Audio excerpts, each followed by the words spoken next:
Hey, what's up guys? Thanks for stopping by the channel as always. I hope you're all fantastic in your worlds. Today, we're talking about In the Shadow of the Moon. It's a science fiction crime mystery directed by Jim Mickle that's coming out soon to Netflix. It's headlined by Boyd Holbrook with Cleopatra Coleman, Bokeem Woodbine, and Michael C. Hall rounding out the cast. The plot in this one was pretty interesting and relatively emotionally adventurous as well. It centers on this police officer from Philly named Locke, played by Holbrook, who's trying to track down this serial killer who is committing crimes that simply cannot be explained. This obsession is going to span over decades of Locke's life as he pretty much just relentlessly seeks out answers while his relationships and his family virtually crumble all around him. Now, it's well known that the track record has been up and down for Netflix in the area of their original films. Unlike a lot of the series releases, the movies just haven't always gotten a majority of praise from the critics. I think this trend, in my opinion, has been sort of skewing toward the side of the positive, with titles such as The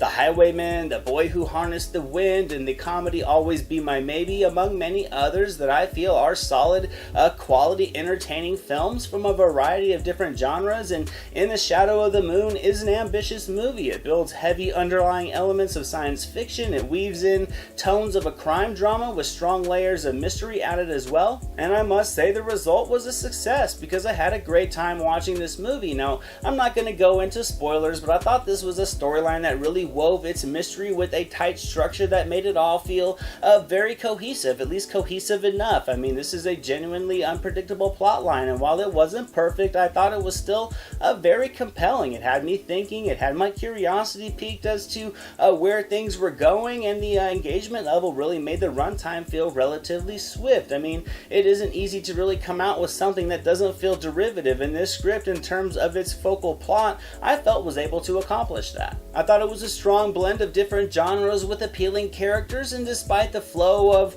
some of the relationship dynamics feeling a little bit routine, I thought that the situations and the scenarios wrapped around them certainly didn't, so it still did have that investment level to it. I mean, yes, we've seen the main character that's struggling to find answers or resolution to something that causes the rest of his life to fall apart. It's certainly been done before, but that familiar downward spiral I thought was still very interesting to see when fitted into these story layers. I was curious throughout as Locke searched for answers because I genuinely wanted those answers as well, and the layering of the information does have a steady delivery to it, and I thought it just helped maintain some constant intrigue. The story is told over several years, spanning from the 80s all the way up into the 2020s, but it does have a steady forward progression to it. There isn't a lot of the different back and forth to it. It really just sets the stage early on, then just goes back, and from there lays out the story in time period sections that all really work together nicely. I think this was able to make the storyline more engaging and easy to follow along with, and without a lot of jumping around the main plot,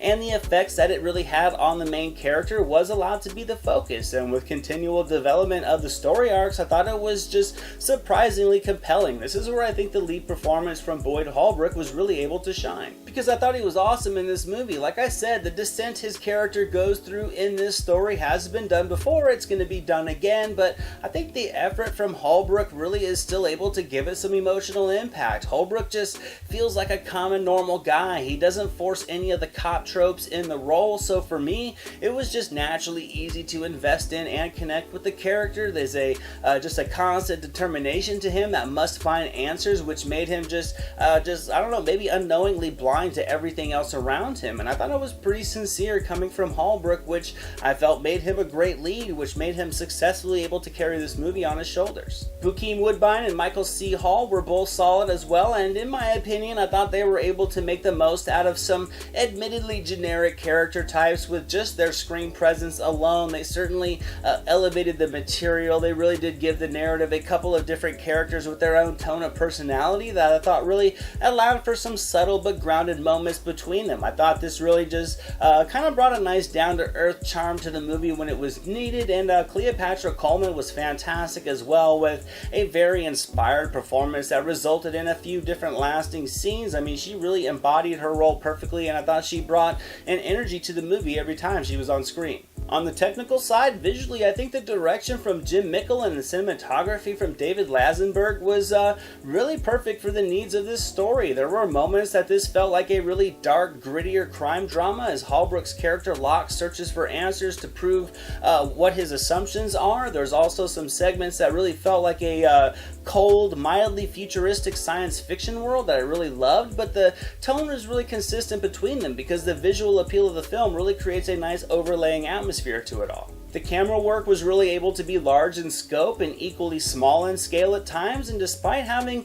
a lot of style to it, the subtlety of it all was enjoyable and very immersive. There was also a nice collection of action to kind of bring the energy up that were nicely crafted overall. There's a few fight sequences, some fun chase sequences, a little bit of gunplay tossed in as well, and I thought it all worked nicely into the flow of the story to frequently raise the intensity level. But the film does have some small flaws. Like I said, Holbrook was great in the role, but from the writing side, the character and the story arc is definitely a persona that we've seen before. I also think that the pacing could have been tightened up a little bit in the middle of the movie. I wouldn't necessarily go as far as to call certain scenes filler, but there were definitely times between, I guess, the more meatier scenes that really developed the plot where things did kind of slow down a little bit, primarily because of just the familiarity of these scenes, like Locke going to people with his theories only to have them think he's crazy, the people reaching out to Locke for their assistance when they think that he's falling apart, and stuff like that that just kind of slowed the overall intrigue of the substance that was going on.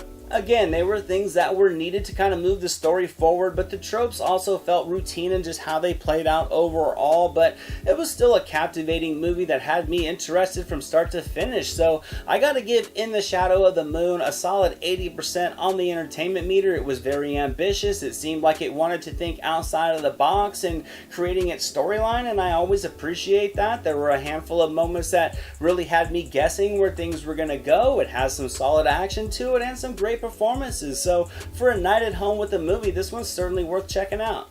Thank you so much for watching this video, guys. I hope you enjoyed it. If you did, drop it a thumbs up, leave a comment below. I'd love to talk movies with you guys. Share it with your friends, and without question, hit that subscribe button and the notification bell so you can never miss a video. Here are some links to some recent reviews just in case you missed them. All my social media links and the link to our official website are down in the description below, and I'll catch you next time.